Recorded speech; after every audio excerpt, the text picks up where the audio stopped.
Hi hello friends, welcome to back my channel. Fridge లేకుండా ఉండే వాళ్ళకు ఈ టిప్స్ బాగా యూజ్ అవుతాయండి. నేను ఈరోజు వీడియోలో మీ దగ్గర షేర్ చేసుకుంటున్నాను. టిప్ నెంబర్ 1 అండి. మనము ఉల్లిపాయలను తీసుకొస్తాం కదండి, ఈ విధంగా ఒక 2-3 కేజీలు అవి తెచ్చి మనం స్టోర్ చేసుకుంటాం కదా. కొన్నిసార్లు ఒక ఉల్లిపాయ కుళ్ళిపోతే అన్ని ఉల్లిపాయలు కుళ్ళిపోయే ఛాన్సెస్ ఉంటాయండి. అందుకని ఉల్లిపాయలను మనం ఏమీ ఫ్రిడ్జ్లో పెట్టుకోకున్నా కూడా ఏ విధంగా స్టోర్ చేసుకోవచ్చో నేను ఇక్కడ చూపిస్తానండి.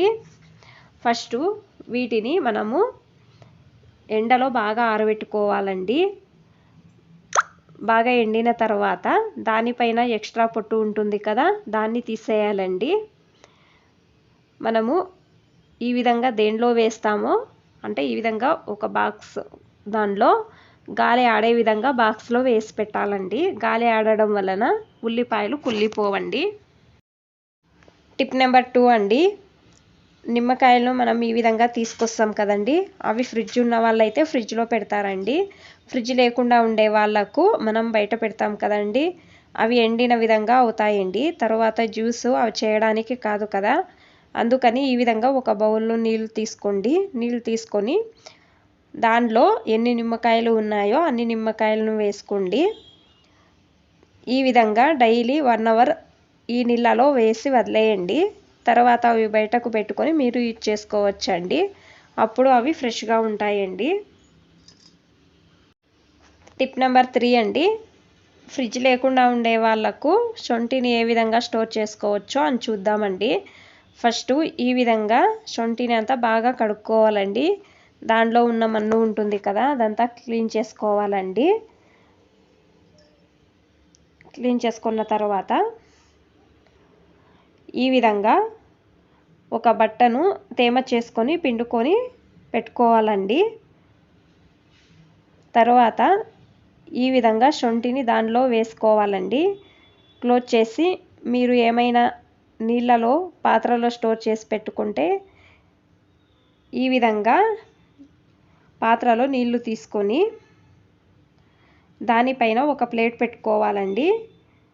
దాని మీద ఈ విధంగా స్టోర్ చేసి పెట్టుకోవాలండి. అప్పుడు ఫ్రెష్గా ఉంటాయండి. టిప్ నెంబర్ 4 అండి. ఫ్రిడ్జ్ లేకుండా ఉండే వాళ్ళకు పచ్చిమిరపకాయలను ఏ విధంగా స్టోర్ చేసుకోవాలో చూపిస్తానండి. పచ్చిమిరపకాయలను ఈ విధంగా బాగా వాష్ చేసుకోవాలండి. తర్వాత నీళ్ళలో తేమ చేసుకొని పిండుకుంటాం కదా, ఆ బట్టను తీసుకోవాలండి. దానిలో ఈ పచ్చిమిరపకాయలను వేసుకోవాలండి.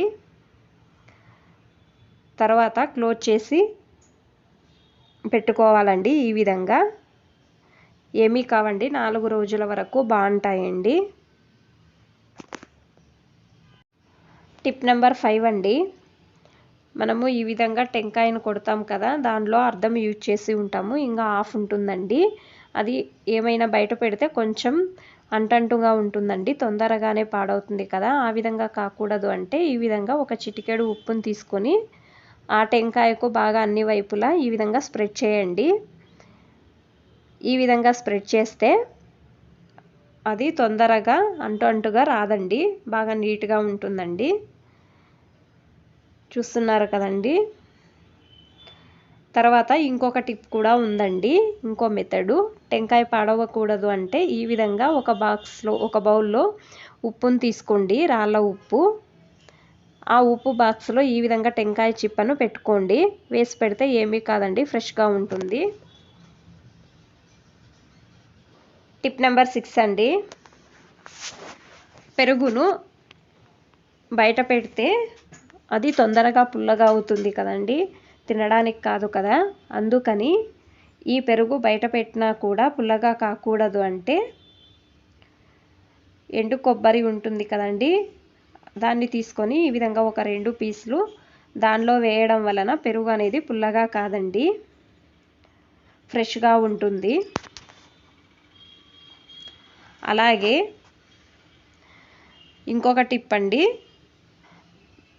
పెరుగును ఏ విధంగా స్టోర్ చేయాలంటే ఈ విధంగా ఒక బౌల్లో నీళ్లు తీసుకోండి. నీళ్లు తీసుకొని దానిలో ఈ విధంగా పెరుగును పెట్టడం వలన పెరుగు అనేది పుల్లగా కాదండి, నీళ్ళ పైన ఈ పాత్ర పెట్టాలండి. తర్వాత క్లోజ్ చేయండి. అది తొందరగా పుల్లగా కాదండి, బాగుంటుంది.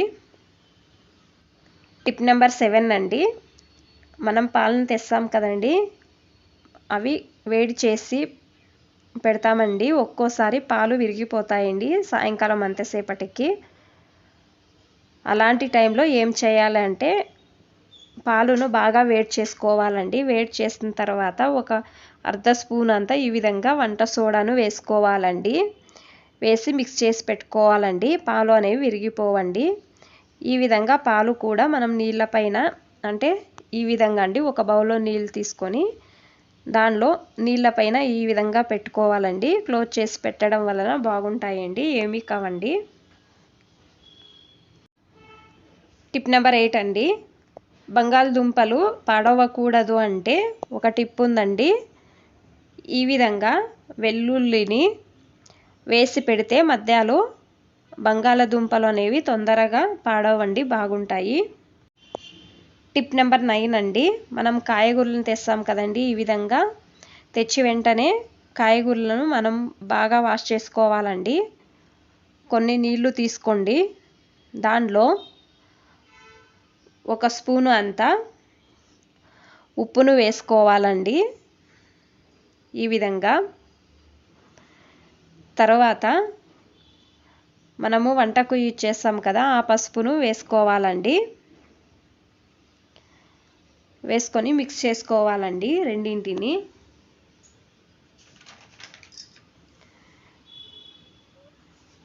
బాగా మిక్స్ చేసుకోవాలండి ఈ విధంగా. మనం ఇప్పుడు తెచ్చి ఉంటాం కదండి కాయగూరలను, దానిలో ఆ నీళ్ళలో వేసుకోవాలండి.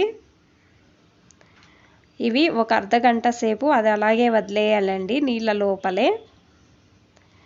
ఈ విధంగా చేయడం వలన దానిలో ఉన్న జెమ్స్ అన్నీ వెళ్ళిపోతాయండి. దానిలో అంటే నానబెట్టడం వలన గలీజ్ ఉంటుంది కదండి, అది కూడా క్లీన్ అవుతుందండి. మన్ను అది ఏమైనా ఉన్నా కూడా అది అంతా కూడా క్లీన్ అవుతుందండి. ఈ కాయగూరలను కడిగిన తర్వాత మనం బట్ట ఉంటుంది కదండి, డ్రై అయిన బట్ట, ఆరిన బట్ట, దాంతో నీట్గా తుడుచుకోవాలండి.